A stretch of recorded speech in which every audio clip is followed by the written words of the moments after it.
I'm at Lake Coeur d'Alene today.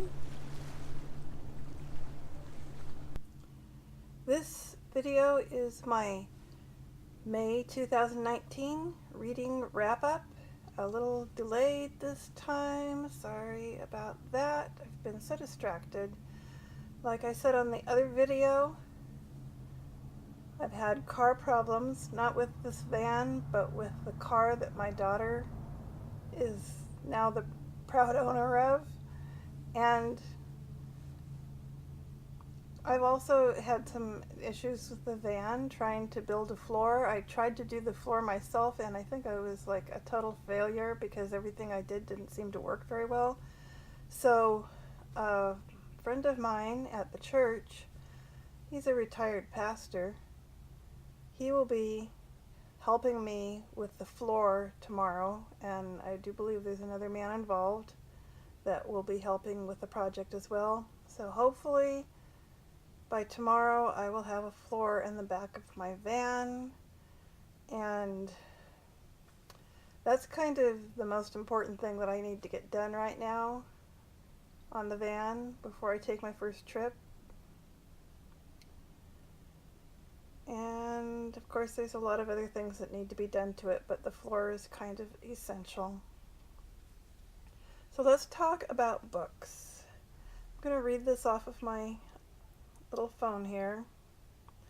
So last month, which was May, I attempted to do too many books because I had a plan for last month, and then the Asian Readathon came along and I wanted to do that, or at least participate in it.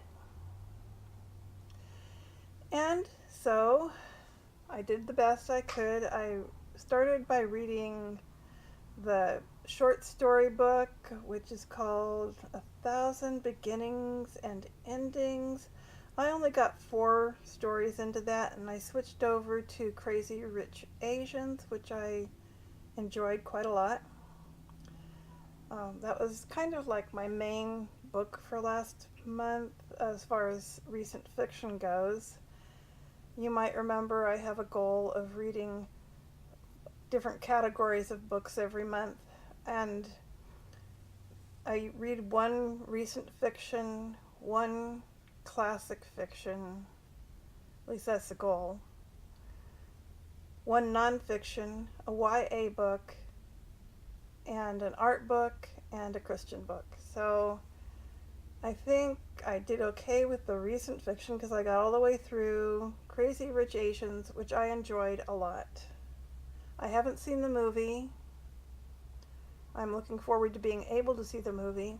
The second part of the Asian Readathon was to read a graphic novel, and the one that I chose is the one that was on the web, and I will put a link to it in the description of this video in case you haven't seen it already. It is called The Boat, and it's about boat people coming out of Vietnam. Very interesting. It's only 6 chapters, so it was a pretty quick read. And also last month I read The Vegetarian, which is a Korean book, and I was not favorably impressed. Part 2, there's 3 parts to the book, and part 2 there was a lot of sexual content which I could have really lived without and would have been happier to have lived without. That's just me. It did manage to get some awards, so not everyone agrees with me on that. I did not get around to reading Norwegian Wood. I'm very disappointed about that, but I have rescheduled it. I think it's rescheduled for July or August, not sure which. And then I switched over to some of the other books that I'm reading for the Pop Sugar Reading Challenge. Now, Crazy Rich Asians and Norwegian Wood will be for the Pop Sugar Reading Challenge, and also the next one that I read, which was an audiobook, so you could say I just listened to it, but it was awesome. It was No Exit by Taylor Adams, and it is a suspense thriller. There is some bloody stuff that goes on in there, and I am glad I read it via audiobook.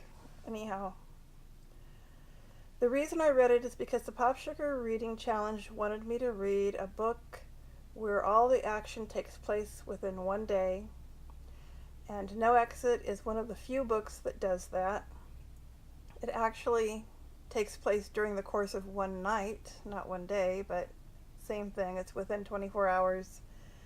And basically some people get stuck in a snowstorm in Colorado at a rest stop where there's a cabin, and there's, I think, 5 people involved, and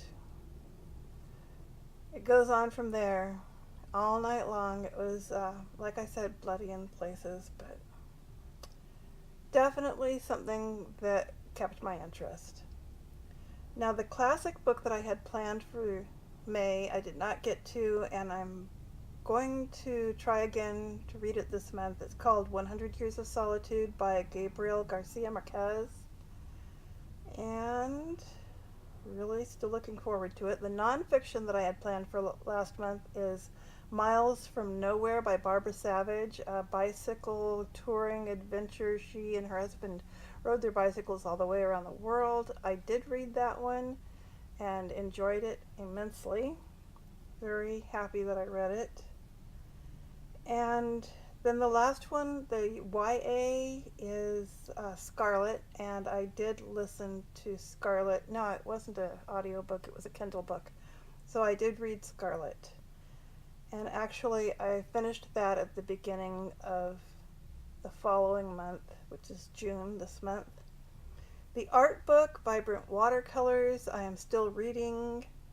And then the Christian book, Pigs in the Parlor, which is about demons, I am still reading, and I'm enjoying that one, actually. It's like, how can one enjoy a book about demons, right? But it's interesting, and it's keeping my attention, so that's what I like about it.